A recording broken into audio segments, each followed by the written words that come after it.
Bonjour, je suis Nathalie Suire. Au nom de l'équipe pédagogique et administrative, je vous souhaite la bienvenue. Je suis la responsable pédagogique de l'établissement. Dans cette présentation, nous allons aborder les points suivants. Notre centre de formation et les formations proposées, puis le métier que vous souhaitez préparer ainsi que les conditions du concours. J'aborderai ensuite l'organisation de notre préparation, les services et les atouts que nous vous proposons, et enfin les modalités d'inscription. IFMS, anciennement IFOM, est l'Institut de formation aux carrières médicales, paramédicales et sociales, et il fait partie du groupe de formation Formation Vendée. Vous pourrez retrouver l'ensemble des services et des informations sur le site formation-vendée.com.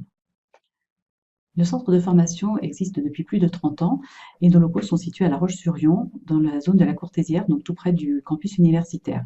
Notre équipe est composée de 30 personnes et nous avons à ce jour formé plus de 1100 stagiaires au concours. Nous vous proposons donc deux types de formations, les titres professionnels et les préparations au concours. Pour les titres professionnels, IFMS propose le titre assistant secrétaire médico-social et pour les concours, donc trois en tout, donc auxiliaire de puériculture, infirmier et aide-soignant. Vous vous orientez vers le métier d'aide-soignant. Le métier d'aide-soignant s'exerce sous la responsabilité et le contrôle de l'infirmier. L'aide-soignant assure les soins d'hygiène et de confort des patients. Au besoin, il aide à la toilette, à l'habillage ou au repas. Il est proche du patient et l'aide-soignant est là aussi pour le soutenir. Patience, compréhension et sens du contact sont des qualités indispensables, mais il faut aussi des qualités physiques pour aider les personnes les moins autonomes. Plus de 70% des aides-soignants exercent leur activité en clinique ou en hôpital. Les autres sont recrutés dans des centres de soins, des établissements destinés aux personnes âgées. Vous pouvez vous présenter au concours d'aide-soignants selon différentes modalités. La première, qui est sans condition de diplôme, vous aurez simplement une épreuve d'admissibilité écrite et une épreuve orale. La deuxième, pour les personnes qui sont titulaires d'un diplôme CAP ou BEP du domaine sanitaire ou social, ainsi que les titulaires d'un bac, auront simplement une épreuve orale. Et la troisième, pour les titulaires d'un bac SAPAT ou ASSP, ces personnes-là devront préparer un dossier et se présenter à un entretien de motivation. La préparation au concours que nous vous proposons correspond à la deuxième modalité, c'est-à-dire qu'elle s'adresse aux personnes qui sont titulaires d'un CAP ou BEP dans le domaine sanitaire et social, ainsi qu'aux personnes titulaires d'un bac. Le concours consiste en une seule épreuve orale d'une durée de 20 minutes. Cette épreuve est précédée d'une préparation de 10 minutes pour traiter d'un thème sanitaire et social et pour pouvoir ensuite présenter ses motivations. Vous avez ensuite un entretien questions-réponses avec le jury pour valider donc le projet ainsi que les motivations. Afin de vous préparer au mieux à votre concours, le contenu de la formation est le suivant. Donc, vous aurez de la culture générale, vous serez préparé aux entretiens sur les sujets, mais aussi sur les motivations. Nous avons aussi l'intervention de professionnels. Cette année, une aide-soignante est venue parler de son métier. Nous avons aussi l'intervention des bénévoles de ADOT 85, l'association pour les dons d'organes, ainsi qu'une cadre responsable de l'Institut de formation de soins aides-soignants, donc de La Roche-sur-Yon.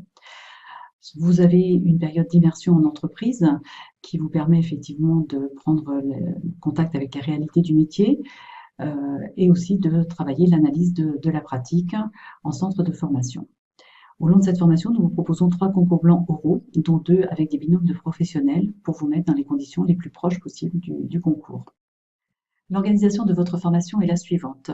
Elle se déroule de septembre à mars à raison de 2 jours par semaine en centre de formation, le lundi et le mardi. Vous avez ensuite 3 jours de stage hebdomadaire facultatifs. Ces 3 jours sont facultatifs pour vous laisser la possibilité, en fonction de votre situation, de travailler et ainsi de vous ouvrir des droits pour la suite de votre cursus. Par contre, nous proposons 2 semaines de stage obligatoires en novembre et en février afin de pouvoir vous confronter aux réalités du métier. Tout au long de votre formation, un référent vous accompagnera pour l'accompagnement pédagogique, mais aussi pour le suivi en stage et pour l'accompagnement au niveau du dossier et du projet professionnel. Vous aurez un statut soit de scolaire, soit de stagiaire de la formation professionnelle en fonction de votre expérience. Nous vous offrons différents services, notamment notre plateforme Formatio Plus, qui est accessible en e-learning 24 heures sur 24. Vous avez aussi un accès libre en salle informatique. Vous bénéficiez de la gratuité du pack Office Windows 365. Les horaires d'ouverture de notre centre sont les suivants: 8h15, 12h30, 13h30, 18h pour l'accueil et répondre à toutes vos demandes. Nous avons un parking à proximité et un arrêt de bus devant l'établissement. Pour la restauration, vous pouvez avoir accès au restaurant universitaire ou déjeuner sur place. Les atouts de notre centre de formation résident dans la réussite au concours. Pour le concours aide-soignant, nous obtenons un taux de 100% de réussite. Nous avons aussi 25 ans d'expérience et ces années d'expérience nous ont permis de construire un partenariat avec différentes structures d'accueil pour nos stagiaires. Nous avons en tout formé plus de 1100 personnes au concours. Vous souhaitez intégrer notre préparation au concours, les modalités sont les suivantes. Donc, vous devez d'abord obtenir le dossier de candidature, soit sur le site, soit le demander. Prendre ensuite rendez-vous pour passer les tests. Selon le matériel dont vous disposez, vous pourrez les passer en ligne ou en centre de formation. Et ensuite réaliser donc un entretien de recrutement avec nos référents. Pour tout renseignement et pour toute prise de rendez-vous, vous pouvez contacter Mireille Boisseau au 02 51 46 08 09 ou à l'adresse mail qui vous est indiquée. Je vous invite maintenant à ouvrir la vidéo IFMS sur notre chaîne YouTube. Vous pourrez ainsi entendre le témoignage d'une ancienne apprenante ainsi que celui d'une professionnelle qui accueille des stagiaires de notre établissement. Nous vous remercions de votre attention et nous espérons vous rencontrer très bientôt.